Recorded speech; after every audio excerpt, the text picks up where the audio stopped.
ಇನ್ನು ರಾಜ್ಯ ಬಿಜೆಪಿ ಕತೆ ಅವರಂತೂ ಬಣಬಡದಾಟನ ನಿಲ್ಲಿಸ್ತಾ ಇಲ್ಲ. ಈ ಕಡೆ ರಾಜ್ಯಾಧ್ಯಕ್ಷರ ಜೊತೆಗೆ ರಾಷ್ಟ್ರೀಯ ಅಧ್ಯಕ್ಷರ ಭೇಟಿಯಾಗಿದೆ. ರಾಜ್ಯಕ್ಕೆ ಬಂದಿದ್ದಾರೆ ಜೆ.ಪಿ. ನಡ್ಡಾ ಅವರು.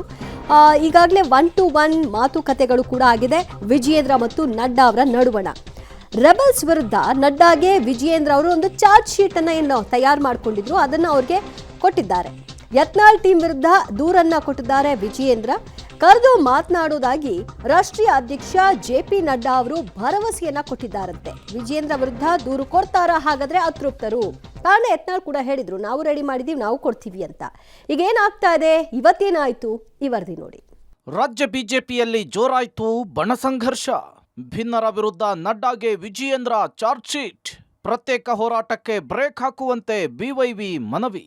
ರಾಜ್ಯ ಬಿಜೆಪಿಯಲ್ಲಿ ಒಂದು ಕಡೆ ಹೋರಾಟದ ಜೋಶ್, ಮತ್ತೊಂದು ಕಡೆ ಬಣ ಸಂಘರ್ಷ. ಪದೇ ಪದೇ ಹೈಕಮಾಂಡ್ ಅಂಗಳಕ್ಕೆ ಬಿಜೆಪಿ ಪ್ರಹಸನಗಳು ಹೋಗ್ತಾ ಇದೆ.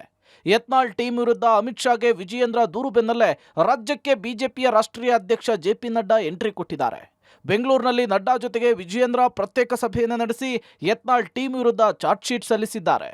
ತಡರಾತ್ರಿಯವರೆಗೂ ನಡೆದ 1-to-1 ಮಾತುಕತೆಯಲ್ಲಿ ಪಕ್ಷ ಸಂಘಟನೆ, ಸರ್ಕಾರದ ವಿರುದ್ಧದ ಹೋರಾಟ, ಅದರ ಪರಿಣಾಮ, ತಮ್ಮ ಸಾಧನೆಗಳ ಬಗ್ಗೆ ವರದಿ ಒಪ್ಪಿಸಿದ್ದಾರೆ.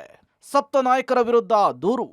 ಬಸನಗೌಡ ಪಾಟೀಲ್ ಯತ್ನಾಳ್, ರಮೇಶ್ ಜಾರಕಿಹೊಳಿ, ಅರವಿಂದ್ ಲಿಂಬಾವಳಿ, ಕುಮಾರ್ ಬಂಗಾರಪ್ಪ, ಬಿ.ಪಿ. ಹರೀಶ್, ಪ್ರತಾಪ್ ಸಿಂಹ, ಜಿ.ಎಂ. ಸಿದ್ದೇಶ್ವರ್ ವಿರುದ್ಧ ನಡ್ಡಾಗೆ ವಿಜಯೇಂದ್ರ ದೂರು ಸಲ್ಲಿಸಿದ್ದಾರೆ. ರಾಜ್ಯ ಬಿಜೆಪಿ ಅಧ್ಯಕ್ಷ ವಿಜೇಂದ್ರ ಅವರು ಈಗ ಜೆ.ಪಿ. ನಡ್ಡಾ ಅವರಿಗೂ ಕೂಡ ಯತ್ನಾಳ್ ತಂಡದ ವಿರುದ್ಧ ದೂರು ಕೊಟ್ಟಿದ್ದಾರೆ. ಆ ಯತ್ನಾಳ್ ತಂಡದ 7 ನಾಯಕರ ವಿರುದ್ಧವೂ ಕೂಡ ಜೆ.ಪಿ. ನಡ್ಡಾ ಅವರಿಗೆ ಚಾರ್ಜ್ ಶೀಟ್ನ ಸಲ್ಲಿಕೆ ಮಾಡಿದ್ದಾರೆ. ನಿನ್ನೆ ಅಷ್ಟೇ ರಾತ್ರಿ 8:45ಗೆ ಜೆ.ಪಿ. ನಡ್ಡಾ ಅವರು ದೆಹಲಿಯಿಂದ ಬೆಂಗಳೂರಿಗೆ ಬಂದಿದ್ದಾರೆ ನಿಮ್ಹಾನ್ಸ್ ಕಾರ್ಯಕ್ರಮಕ್ಕಾಗಿ. ಇವತ್ತು ಕಾರ್ಯಕ್ರಮ ನಡೆಯಿತು. ನಿನ್ನೆನೇ 2 ಬಾರಿ 1-to-1 ಭೇಟಿ ಮಾಡಿ ತಡರಾತ್ರಿವರೆಗೂ ಕೂಡ ವಿಜೇಂದ್ರ ಅವರು ಯತ್ನಾಳ್ ತಂಡ ಸಂಬಂಧಪಟ್ಟಂತೆ ಎಲ್ಲ ಮಾಹಿತಿಯನ್ನು ಕೂಡ ಕೊಟ್ಟಿರುವಂಥದ್ದು. ಹಾಗೆ ತಮ್ಮ 1 ವರ್ಷದ ಸಾಧನೆ, ಕಾಂಗ್ರೆಸ್ನ ವಿದ್ಯಮಾನಗಳು, ಪಕ್ಷದ ವಿದ್ಯಮಾನಗಳು, ಮುಂದಿನ ಹೋರಾಟಗಳ ಬಗ್ಗೆಯೂ ಕೂಡ ರಿಪೋರ್ಟ್ ಸಲ್ಲಿಕೆ ಮಾಡಿದ್ದಾರೆ. ಮುಖ್ಯವಾಗಿ ಯತ್ನಾಳ್ ಮತ್ತು ಅವರ ತಂಡಕ್ಕೆ ಸೂಕ್ತ ನಿರ್ದೇಶನ ಕೊಡಬೇಕು ಅನ್ನುವಂತಹ ಮನವಿಯನ್ನು ಕೂಡ ಮಾಡಿಕೊಂಡಿದ್ದಾರೆ. ಅವರ ಪ್ರತ್ಯೇಕ ಹೋರಾಟ ರಾಜ್ಯ ಬಿಜೆಪಿಗೆ ಮತ್ತು ಕಾರ್ಯಕರ್ತರಿಗೆ ಗೊಂದಲ ಮೂಡಿಸಿದೆ, ಮುಜುಗರ ಮೂಡಿಸ್ತಾ ಇದೆ, ಕಾಂಗ್ರೆಸ್ಗೂ ಆಹಾರ ಆಗ್ತಿದೆ. ಹಾಗಾಗಿ ಸೂಕ್ತ ನಿರ್ದೇಶನ ಅವರಿಗೆ ಕೊಡಬೇಕು. ಆ ಮೂಲಕ ಪಕ್ಷದ ಎಲ್ಲ ಹೋರಾಟದಲ್ಲೂ ಕೂಡ ಯತ್ನಾಳ್ ತಂಡ ಜತೆಯಾಗಿ ಪಾಲ್ಗೊಳ್ಳುವಂತಾಗಬೇಕು ಅನ್ನುವಂಥ ಮನವಿಯನ್ನು ಕೂಡ ಇದೇ ಸಂದರ್ಭದಲ್ಲಿ ವಿಜೇಂದ್ರ ಅವರು ಜೆ.ಪಿ. ನಡ್ಡಾ ಅವರಲ್ಲಿ ಮಾಡಿಕೊಂಡಿದ್ದಾರೆ. ರಾಜ್ಯದಲ್ಲಿ ನಮಗೆ ಪೂರಕವಾದ ವಾತಾವರಣವಿದೆ. ಒಗ್ಗಟ್ಟಾಗಿ ಕಾಂಗ್ರೆಸ್ ವಿರುದ್ಧ ಹೋರಾಟ ಮಾಡಿದ್ರೆ ಇನ್ನಷ್ಟು ಪರಿಣಾಮಕಾರಿಯಾಗಲಿದೆ. ಆದರೆ ಪಾರ್ಟಿಯಲ್ಲಿ ಕೆಲವರು ಪ್ರತ್ಯೇಕ ಬಣವನ್ನ ಕಟ್ಕೊಂಡು ಅದಕ್ಕೆ ಅಡ್ಡಿ ಆಗ್ತಿದ್ದಾರೆ. ನೀವು ಅವರನ್ನ ಕರೆಸಿ ಬುದ್ಧಿವಾದ ಹೇಳಿ ಅಂಥೇಳಿ ನಡ್ಡಾಗೆ ವಿಜಯೇಂದ್ರ ಮನವಿ ಮಾಡಿದ್ದಾರೆ. ಎಲ್ಲ ಸರಿ ಹೋಗುತ್ತೆ, ನಾನವರನ್ನ ಕರೆದು ಮಾತನಾಡ್ತೇನೆ, ನಮ್ಮ ಗಮನಕ್ಕೆ ಎಲ್ಲವೂ ಬಂದಿದೆ, ಸದ್ಯದಲ್ಲಿಯೇ ಎಲ್ಲದಕ್ಕೂ ಅಂತ್ಯ ಹಾಡಲಾಗುತ್ತೆ ಅಂಥೇಳಿ ನಡ್ಡಾ ಭರವಸೆಯನ್ನ ಕೊಟ್ಟಿದ್ದಾರೆ ಎನ್ನಲಾಗ್ತಿದೆ. ಜೆ.ಪಿ. ನಡ್ಡಾ ಮುಂದೆ ದೂರು ಪಾಲಿಟಿಕ್ಸ್. ವಿಜಯೇಂದ್ರ ವಿರುದ್ಧ ದೂರು ಕೊಡಲು ತಯಾರಿ. ಇತ್ತ ಬೆಂಗಳೂರಿಗೆ ಜೆ.ಪಿ. ನಡ್ಡಾ ಬಂದಿದ್ರೂ ಬಿಜೆಪಿ ಭಿನ್ನಮತೀಯರ ಪಡೆ ಅಂತರ ಕಾಯ್ದುಕೊಂಡಿದೆ. ಜೆ.ಪಿ. ನಡ್ಡಾ ಭೇಟಿ ಮಾಡದಿರಲು ಭಿನ್ನರು ತೀರ್ಮಾನಿಸಿದ್ದು ನಾಳೆಯೇ ವಕ್ಫ್ ಹೋರಾಟದ ತಯಾರಿಯಲ್ಲಿ ಬ್ಯುಸಿಯಾಗಿದ್ದಾರೆ. ನಾಳೆ ಬಳ್ಳಾರಿಯ ಕಂಪ್ಲಿಯಲ್ಲಿ ವಕ್ಫ್ 2ನೇ ಹಂತದ ರ್ಯಾಲಿ ಇದ್ದು ಯತ್ನಾಳ್ ತಂಡ ಬೆಂಗಳೂರಿನಿಂದ ಇವತ್ತು ಬೆಳಗ್ಗೆಯೇ ಬಳ್ಳಾರಿಗೆ ತೆರಳಿದ್ದಾರೆ. ರೆಬಲ್ಸ್ ಚಾರ್ಜ್ ಶೀಟ್ ಏನು?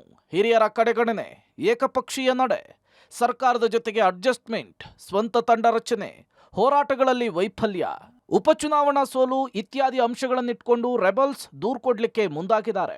ಕಳೆದ ಹಲವು ದಿನಗಳಿಂದ ಬಿಜೆಪಿ ಹೈಕಮಾಂಡ್ ನಾಯಕರ ಭೇಟಿಗೆ ಪ್ರಯತ್ನ ಪಡ್ತಾ ಇರುವಂಥ ಯತ್ನಾಳ್ ಮತ್ತು ತಂಡದ ಸದಸ್ಯರು ಯಾರ ಭೇಟಿನೂ ಕೂಡ ಸಾಧ್ಯ ಆಗದೇನೆ ವಾಪಸ್ ಬಂದಿದ್ರು. ಈಗ ಖುದ್ದಾಗಿ ಬಿಜೆಪಿ ರಾಷ್ಟ್ರೀಯ ಅಧ್ಯಕ್ಷ ಜೆ.ಪಿ. ನಡ್ಡಾ ಅವರು ರಾಜ್ಯಕ್ಕೆ ಬಂದಿದ್ದಾರೆ, ಬೆಂಗಳೂರಿನಲ್ಲೇ ಇದ್ದಾರೆ. ಆದರೂ ಕೂಡ ಅವ್ರನ್ನ ಭೇಟಿ ಮಾಡದೆ ಯತ್ನಾಳ್ ಮತ್ತು ತಂಡದ ಸದಸ್ಯರು ಅಂತರ ಕಾಯ್ದುಕೊಂಡಿದ್ದಾರೆ. ಜೆ.ಪಿ. ನಡ್ಡಾ ಅವರ ಭೇಟಿ ಬದಲು ಅವರು ಕಂಪ್ಲಿಯಲ್ಲಿ ನಾಳೆ ಏನು ವಕ್ಫ್ 2ನೇ ಹಂತದ ಹೋರಾಟ ಮಾಡ್ತಿದ್ದಾರೆ ಅದರ ತಯಾರಿಯಲ್ಲಿ, ಅದರ ಬ್ಯುಸಿಯಲ್ಲಿದ್ದಾರೆ. ಹಾಗಾಗಿ ಎಲ್ಲರೂ ಕೂಡ ಬೆಂಗಳೂರು ಬಿಟ್ಟು ಕಂಪ್ಲಿ ಕಡೆಗೆ ಪ್ರಯಾಣ ಬೆಳೆಸಿದ್ದಾರೆ. ಆದರೆ ಜೆ.ಪಿ. ನಡ್ಡಾ ಅವರು ಭೇಟಿ ಮಾಡದೆ ಒಂದು ರೀತಿಯಲ್ಲಿ ಸೆಡ್ಡು ಹೊಡೆದಿದ್ದಾರೆ ಅನ್ನುವಂಥ ಚರ್ಚೆಗಳು ರಾಜ್ಯ ಬಿಜೆಪಿ ಮನೆ ಮಾಡಿರುವಂಥದ್ದು. ಇವತ್ತು ಜೆ.ಪಿ. ನಡ್ಡಾ ಅವರು ಇವತ್ತು ಬೆಂಗಳೂರಿಂದ ದೆಹಲಿಗೆ ವಾಪಸ್ ಹೋಗ್ತಿದ್ದಾರೆ. ಈ ಮಧ್ಯೆ ವಿಜೇಂದ್ರ ಅವರು ದೂರು ಕೊಟ್ಟಿದ್ದಾರೆ. ಆದರೆ ಯತ್ನಾಳ್ ತಂಡದವರು ವಿಜೇಂದ್ರ ವಿರುದ್ಧ ದೂರು ಕೊಡದೇನೆ ದೆಹಲಿಗೆ ಹೋಗಿ ದೂರು ಕೊಡಬೇಕು ಅನ್ನುವಂಥ ಚರ್ಚೆಯಲ್ಲಿ ತೊಡಗಿದ್ದಾರೆ. ಒಟ್ನಲ್ಲಿ ರಾಜ್ಯ ಬಿಜೆಪಿಯ ಮನೆಯಲ್ಲಿ ಬಣಕಚ್ಚಾಟ ತಾರಕಕ್ಕೇರಿದ್ದು ಹೈಕಮಾಂಡ್ ಮದ್ದರಿಯುತ್ತಾ ಕಾದ್ ನೋಡ್ಬೇಕಿದೆ. Political bureau.